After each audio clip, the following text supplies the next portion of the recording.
Hello everyone, welcome to Coffee Cup Enlightenment. Today I'm going to talk about the 3 ways to enlightenment. And before I get into that, I probably want to talk about what is the unenlightenment.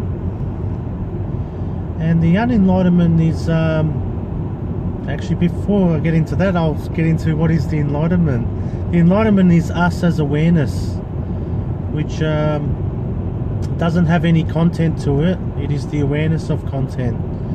And the unenlightenment is content. And what that content is an individual. And this individual, what it's constructed out of is thoughts and ideas. And where this individual lives is in our mind's eye. So and it consists of content, and it's continually shifting. So the 10-year-old individual undergoes changes and is different from the 20-year-old individual. So pretty much every week this individual is being upgraded, pretty much like your mobile phone. Every week it has updates. Some of the files have been deleted, some new files have been added, but essentially this individual mental image that lives in our mind's eye, it was pretty much conceived and created from birth, pretty much by the age of as soon as language starts to begin to be enter the field of consciousness. And as mentioned before in previous videos, the words I, me and my is the beginning of this individual mind-based pseudo self, you can call it. And the reason why I call it pseudo self is because who we already are, our default identity is awareness. So the baby comes into the world as awareness. Its identity is awareness. It's a blank slate. And then within whatever it might be, 6 months, 12 months, when language is being learnt, and the words I, me and my and a name of that baby starts to be, which are all words, ideas and mental images, and these mental images then begin to take form in the mind's eye and form this pseudo self of individualism. And should also be noted that awareness does not need individualism at all. If you look at the entire animal kingdom, there is no individualism or a pseudo identity of individualism in any of the animal kingdom, because they don't have this ability to do this. They don't have language, and they most certainly don't give each other names and birth dates and every other endless association, positive and negative, that compiles this this identity. And again, yeah, it's pseudo because we are already awareness. We came into this world as awareness, which takes form as the baby, and then this awareness is fed thoughts and ideas, and then these thoughts and ideas stack upon each other and form an identity, and this identity is a pseudo identity. It's not real. It's as this pseudo identity begins to layer upon itself year after year, it can develop positive images and negative images, but as described before in other videos, both images are false and not who we are. Even if you have a pseudo identity that is predominantly positive, it's still an illusion. It has absolutely nothing to do with who you are. And lost my train of thought now. Where are we up to? Hang on, just pause it. So getting back on the pseudo identity, this pseudo identity, as it starts to take on an appearance as our identity,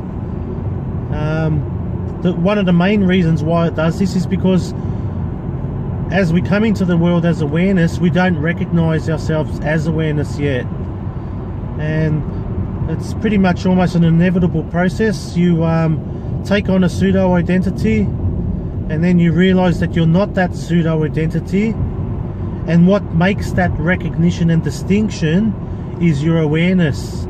And through identification and creation of this pseudo identity, and then waking up from this pseudo identity through our awareness, we begin to recognize that the one that's doing this waking up is our awareness. So this is the purpose of the pseudo self. It has a purpose. It has a temporary it takes on a temporary role for us as our identity until we recognize our identity as just awareness. And it's pretty much almost impossible, you can say, that you can come into this world as awareness and not take on any concepts of pseudo identity, and then just coming to full realization that you are awareness without going into the identification or the creation of the pseudo identity. So it's how it works. You know, Buddha said, without illusion there cannot be enlightenment, and what that means is without creating a pseudo self, you won't be able to recognize yourself as the awareness that is able to distinguish itself from the pseudo self. And as Jesus said, you lose yourself and then you find yourself, and then you know yourself more than ever before. Both these words point to this. And I'm just going to take another break. So this mind pseudo self,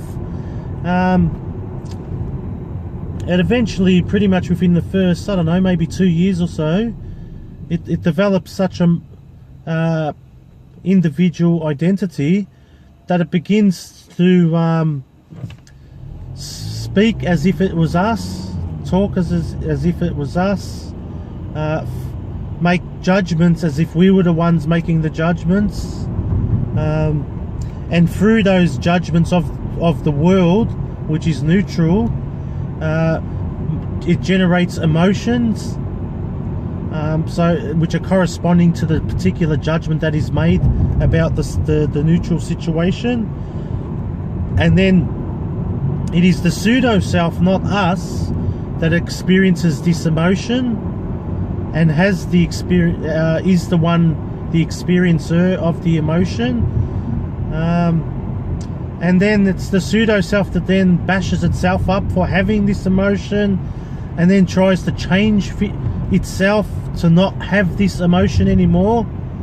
But all of this happens while the awareness is just simply watching.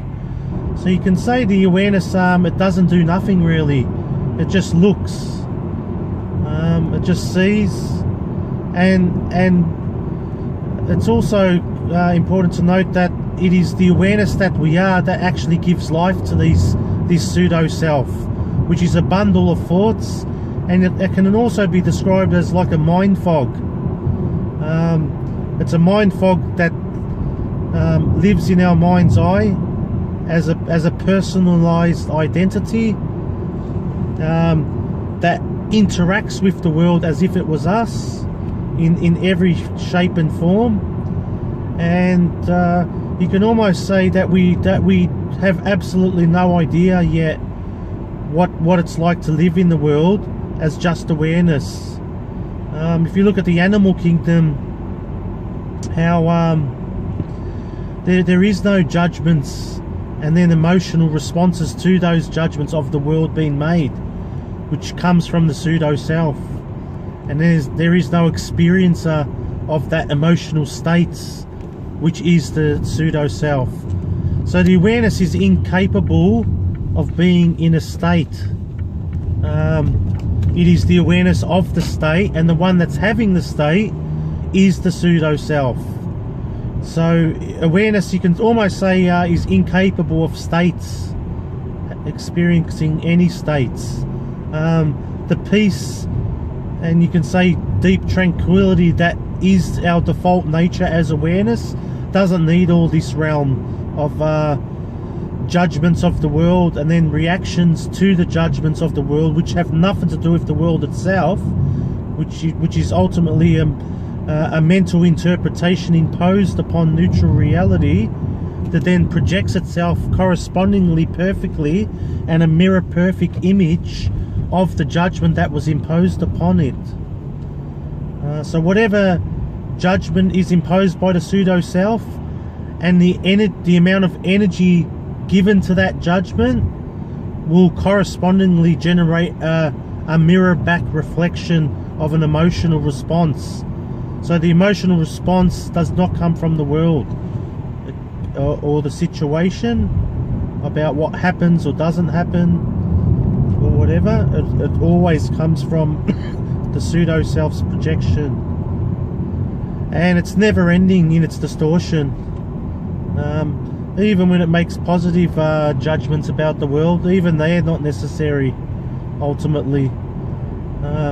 Awareness, it's like, can you imagine a giraffe, you know, waking up in the morning and saying, oh, look how beautiful the sunrise is, and that? They don't need it. They live in ever tranquility, which is their natural state of awareness, and you can say the animal kingdom is already enlightened, but maybe they're not necessarily so enlightened because they don't maybe they don't really recognize themselves as awareness yet, or maybe they do, we don't really know. But it's our purpose to come back to the recognition of our default nature, our true identity, which is just contentless awareness. It has no content and it needs no content. And as said before, even if you give it the most amazing positive content through 30 years of positive self-affirmations, ultimately it's all false. So now that we understand the mind fog identity, pseudo identity, that is the pseudo self, how do we get rid of this pseudo self and mind fog and come into self-realization that we are awareness? So as pointed into the video, I've come up with 3 ways. There could be more, but I doubt it. I think there is pretty much just only 3 ways, but maybe if there's more meditation we might consider there's more than 3 ways. But the 3 basic ways is, so first it needs to be recognized that we are attention and awareness. So we're almost like a spotlight, a torch, and 100% of that is attention and awareness. And where that awareness can be pointed to, to get rid of this mind fog identity, is pointed away from the mind fog. So that's the first technique to enlightenment. So, you know, some teachers have techniques where you just put whenever you get some disturbance, when the pseudo self is in a disturbance state, just put your attention into your hand, or put your attention into sense of smell or sense perceptions in your physical environment, or your sense of hearing. Focus your attention there. This can be almost the proof of this happens when say for instance the pseudo self is always continually worrying about money all day, and all of a sudden an emergency happens, and I'm sure nearly everyone's had this happen to them at one stage or another. I've had this happen to me. There's been a big emergency. Once I had this, I was working late at night outside, and I was by myself in the middle of a busy highway, and a truck was distracted while he was watching me, and he flipped the truck in the air. And as in that moment, as this truck's just flying through the air, my pseudo self immediately within a nanosecond switched off. So all the attention was given to the environment and what was happening in this emergency situation, and there was no more room to fuel this pseudo self. And that's also proof again that it's us as awareness that ultimately gives life to this pseudo self. If you withdraw your attention away from it, two things happen. Number one, you must have to recognize that who is withdrawing the attention away from the pseudo self, and number two is what is the pseudo self. So this generates awareness on two levels. Number one, there must be something that I am, which is awareness, that is able to direct my attention. And number two, I recognize that there is something in my field of vision, which is this mind fog. And so that generates awareness on two levels there. The recognition of the mind fog pseudo identity, and also some slight recognition in the background that you must be the awareness, and where you are able to direct your attention can bring about self-realization as well. So that's the first way to enlightenment. Number two, what is number two now, if I can remember? So the first one is drawing the attention away. The second one is what I do in a lot of these videos, and it's not a very popular way. It almost seems not possible as well by many people that listen to these videos. But the second way is actually, instead of drawing attention away from the mind fog pseudo identity, the second way is actually draw your attention to it directly. And again, sort of as described in the first way, in order to bring your attention to this mind fog pseudo identity and look at it directly,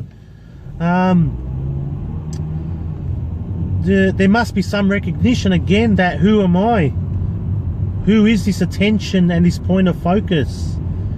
So it starts to bring about self-realization of who you are as awareness, contentless awareness, and it also brings into focus the pseudo mind fog self as well.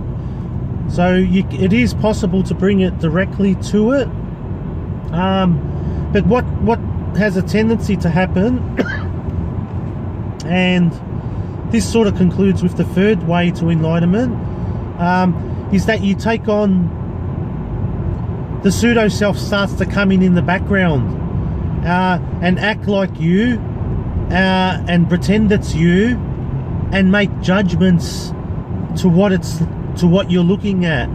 So you start to bring your attention at the pseudo self, and then in the background judgments are being made, and then emotional responses to these judgments. And if you're not aware enough, you'll identify with the one that's you being the judger of what it's looking at, and then you'll also identify as you being the experiences of these emotions created from the judgments to what is being perceived. So and then when that happens, your ability to look at the this mind fog pseudo self directly and not identify with it and create self-realization will somewhat be diminished, because you've got identification with the pseudo self coming in through the back door, and it comes in through the back door by being the judger and by being the victim of its own judgments, and you're identifying with the victim pseudo self and the judger pseudo self. So the third way, and is probably the most popular way that you'll hear from many teachers, and that is try to take on the identity of what your awareness would be. Sorry, got some light now. So try to take on. So if we look at the attributes of pure awareness, what does it do? It just looks. It just perceives, and it doesn't make no commentary, and it most certainly doesn't make judgments, because that's the pseudo self's job to do that. So take on that role of that. So this is what I did for the first several years of you know, to help clear this mind fog pseudo identity up, was to bring acceptance to this one, really to bring acceptance to the sufferer, to the victim, to the one that's suffering these emotions, because it's pretty much you know, it's one of them. It's a very easy thing to do, and it somewhat still takes on it a personal identity to be the acceptor, and so it's a pretty easy way to do enlightenment, is just to accept everything, to accept the pseudo self whenever it is making judgments, but ultimately whenever it's experiencing the results of its own judgments to the world. So if you can accept the sufferer and the victim pseudo identity, then that can help create discernment, distinction, and awareness that you are not it. And if you can accept the unacceptable, then it pretty much stops that back door, what I was talking about before, coming back in again, where because this is what creates this never-ending loop, is where the pseudo self makes judgments to the world, and then it gets upset about the world based on its own judgments, and then it judges itself for being in this state, so it beats itself up. So if you accept that you don't mind being this beaten up self, and if you can reach a realization where you truly don't mind it, then that stops this self beater up pseudo self from coming in the back door, and you identifying with that and keeping the loop process happening. So that's the 3 ways, and I'm just going to take another pause break, see if some more talk can come. And I guess another way that's similar to the accepting is not minding. So if you not mind that first of all, that you recognize that there is some sort of a pseudo self that's talking upon your behalf, it's an imposter identity, and you recognize it, and you not mind that there's an imposter identity living within you temporarily, so you not mind that, and then you notice this imposter identity, it's making judgments about the world, you not mind that, and then you notice the imposter identity gets upset about its judgments about the world, and then you don't mind that it gets upset. And who doesn't mind? It's the awareness, because the awareness is untouchable. It has nothing to do with states and emotions. And I know the psychology world has really been promoting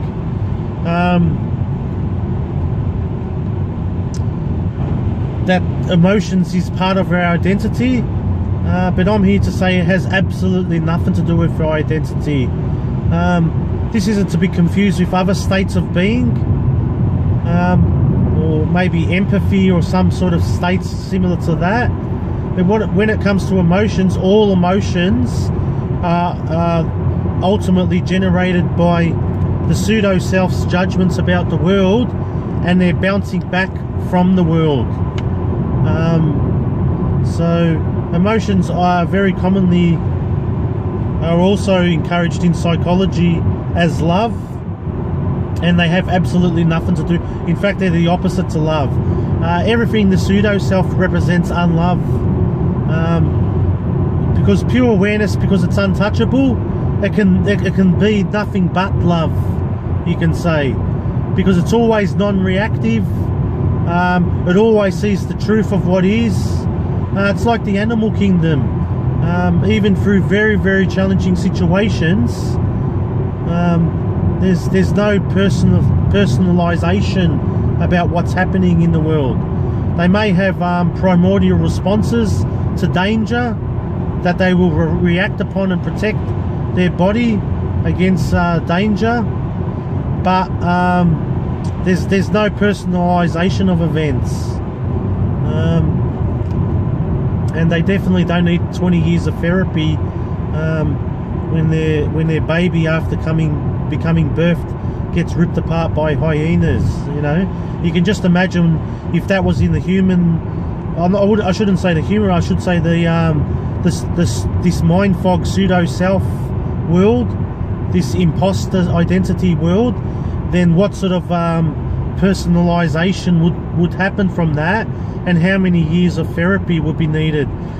And ultimately the one that's taking the therapy is this mind fog imposter self, pseudo self. It is the one taking therapy. Pure awareness that we are is untouchable and is never needing of therapy ever, because it doesn't consist of content. So only content can be broken and considered as broken, therefore needing repair, which is what the job of therapy is. So you cannot repair something that is invisible or contentless, which is our essential nature. Awareness looks at content, but it does not consist of content itself. And that's why it's said in ancient scriptures, the Tao that can be named is not the true Tao. So as soon as you give it a name, that's not it.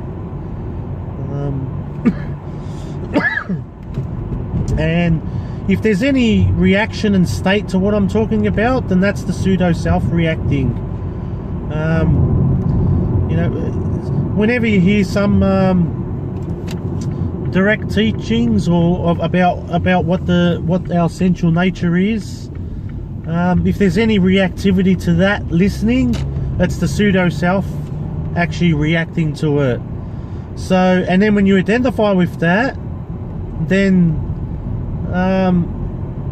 it's probably just a good idea then to actually listen to a teaching that doesn't hopefully trigger that pseudo self, because then that, if you identify with that pseudo self, you're back in identification again, and then you may spend decades in this reactor to truth videos or truth teachings, and you'll think that you are the reactor, which is actually the pseudo self, and that can cause great delays in your awakening.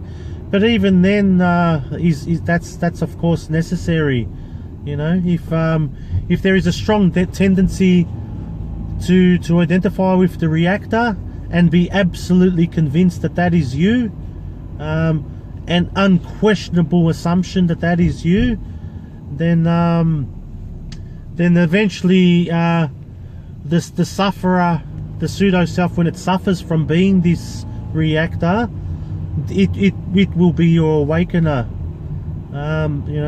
So eventually when the sufferer identity, the pseudo self, reaches quite high levels, then it also reaches a point where it becomes obvious in its nature, and then the distinction also starts to become obvious between who are you and who is this big fat mind fog. So if you've got a tiny little mind fog, then the chances of self-realization are very minimal.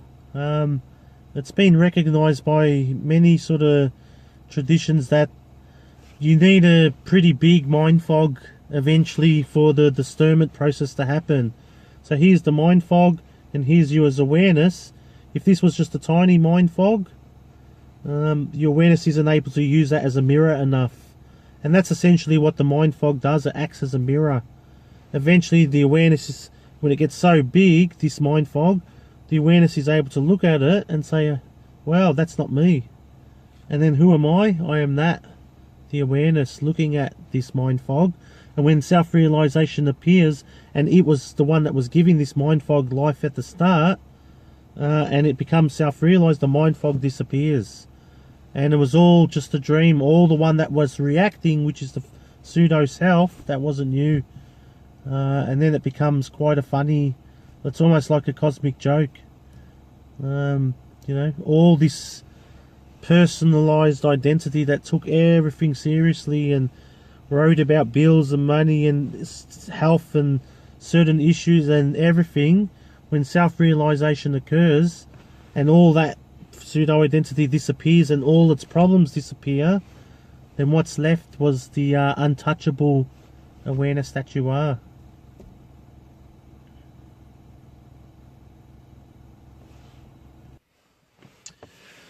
And this brings probably to the last point, the most important question I would say to the entire universe, or to total self-realization. That there's only one important question, or you can probably say two important questions. And what was that question again?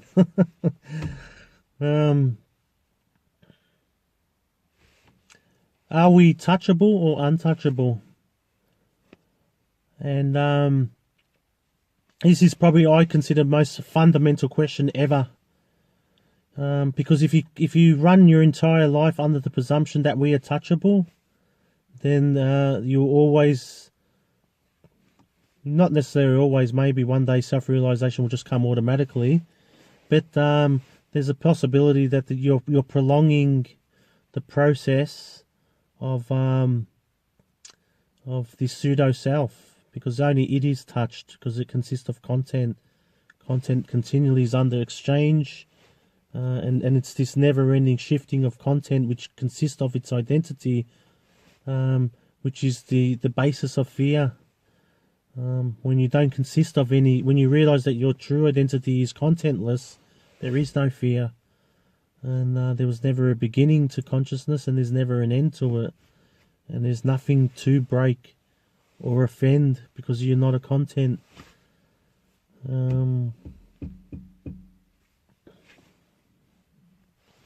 So getting back to the question, and pretty much the current state of humanity is based on this one fundamental question: am I touchable or untouchable? And it's the most, everything in this entire planet is spoken with 100% absolute conviction, and it's unquestioned assumption that who we are is touchable. The entire psychology industry and pharmaceutical industry is based on that lie that who we are is touchable. So the never-ending complexities that started off in psychology, first it started off with just a few volumes back in the early 1800s or whatever, and now it's just countless volumes of conditions, and all these conditions are the pseudo-self. They're not us. And what psychology ultimately is saying is, one, it's doing a good job of recognizing the infinite and endless, pretty much, content that keeps manifesting from this pseudo-self, the endless conditions and the new conditions that arise. So we're doing a good job in psychology, yes, in generating awareness. That's at least stage one, is first recognize the mind fog and the pseudo-self. But the question then has to be asked, is the entire psychology industry and pharmaceutical industry actually based on the lie that because we're touchable, we need medication to fix ourselves and whatnot, and we'll forever be broken, or at least we can be just half unbroken. But that this unquestioned assumption is pretty much gets to the root core of everything.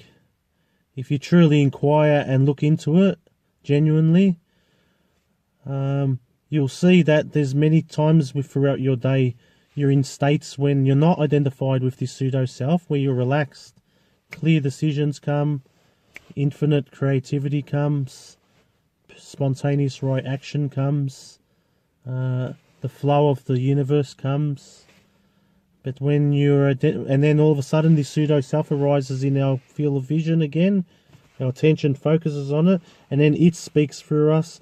It makes judgments for us on behalf of us as an imposter, and then it experiences emotions based on us, and then it beats itself up for having those emotions, and our awareness is just looking at it all along, and it is fueling it all along. So yeah, going back to the three ways: take your attention away from it, take your attention to it, or just learn to love it, which is simulation of who we are. We are untouchable.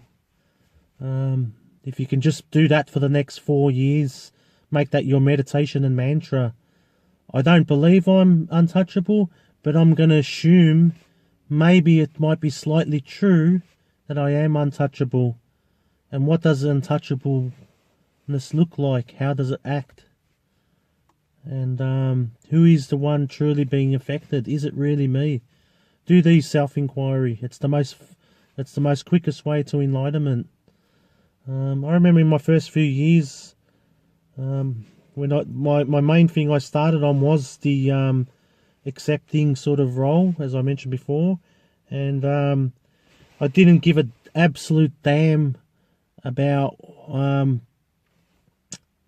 who did what or who didn't do what or what didn't happen or did happen. My attention was drawn in and that who is the one reacting and what caused this one reacting. So every time I did a self-inquiry, whenever I had this, there was an inner disturbance.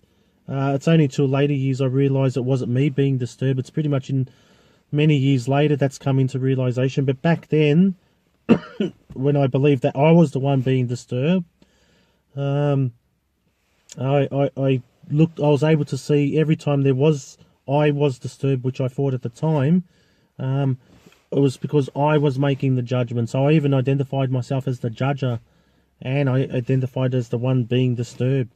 So the evolution of my awareness has come to the point now where I am not the judger, I am never the resistor, and I'm never the one having the experience of all these judgments and resistances. I am just awareness, content awareness, and the charade of identification still occurs until maybe one day it won't occur. Who knows? I do know that, as I've mentioned in previous videos, a couple years ago, I woke up to a dream at 6 AM in the morning, and that entire pseudo-self just disappeared in a nanosecond. And what was left was just pure awareness. And it didn't give a damn about this world anymore. And I don't mean that in a negative way. It was just like 10 trillion times level of peace and tranquility, that this whole world was just a distraction. It could be seen and it didn't matter. And it could have been spat at in the face and slapped at the face and tortured, and it wouldn't have mattered anymore. Like there was just such a deep, deep level of peace. And then at in the night time that night, the air was actually illuminating orange. So to me, that was like pure high level consciousness. And I don't think I mentioned this in the video before, but it could also, what have happened that night, don't know whether I was maybe spiked the night before, don't know. Or another thing I could consider is maybe it could have even been sleep apnea. So maybe the heart's actually stopped and DMT was produced. So I've considered that. Or might it have been just from 15 years of genuine deep self-inquiry could have caused it. So I don't know the answer to that, but I don't dismiss that. But I don't really think it was spiking, because it's, you know, there is no drug that can last 1.5 days really with pure tranquility and clarity, I don't think. And you know, this body's never really taking any drugs in its life, and I don't think it's it's not very suitable for taking drugs. So but yeah, I do consider maybe sleep apnea. Maybe I did notice during that time a couple of years ago, and even probably it's still happening now, there might be a bit of a sleep apnea thing. This body is overweight, smokes cigarettes and drinks lots of soft drink. So when it goes to sleep, there could be that. And maybe I just had a big DMT rush as I was taking my last breath. And then I woke up at 6 AM and that DMT, you know. Will I take DMT? Probably not. I have considered it, but I don't know. I've heard that the smoking synthetic DMT only lasts for about 20 minutes. I don't know. Maybe one day I might consider it, but at the moment, you know, pretty happy with everything, the way it's gone for the last, you know, 15 years of self-inquiry. Has brought me to a state where it's just there is still this pseudo-self that flares up, but there's no identification with it ultimately. And you know, throughout the day, there's just 99% peace. and I can go through storms that would ultimately send many other people to a psych ward, or jumping off bridges, and not identify it. And not only that, I'll mention another thing, which is probably the fourth point, which is you can say alchemy, and that is when you really don't identify with what you're looking at, which is this mind fog pseudo self, and you almost look at it with a smile, sort of like the Buddha smile. And there's no commentary in the background while you're looking at this mind fog. And you're loving it because you know you're not it. It explodes and turns into euphoria. And it generates even more smile as yourself and more recognition as yourself of awareness. So maybe that is the, well, I don't know, was it 3 points and 4 point, I don't know, fifth point is alchemy. And that's something that I've been doing for, I don't know, maybe 10 years now, and it's been very more developed in the last couple years. There's been this more intense mind fog coming up, which normally I did many processes to stop it from arising, but I must say in the last 6 months I've been allowing this sort of mind fog to arise in its dysfunction, and but there's no identification with it, and just looking at it in such a manner that it actually burns up and explodes and turns into euphoria. And the euphoria I'm talking about is like it's like an orgasm coming from the base of the spine, and it pours out of the shoulders and the top of the head. And even right now as I'm talking about it, I'm feeling it's a tingling. And that sort of happened at a young age for me, for like that 10 years old. Just naturally it happened, the awareness would sort of come back into itself and my shoulders would tingle. But this video is going to about to expire in about 15 seconds, so goodbye everyone. So yeah, thank you.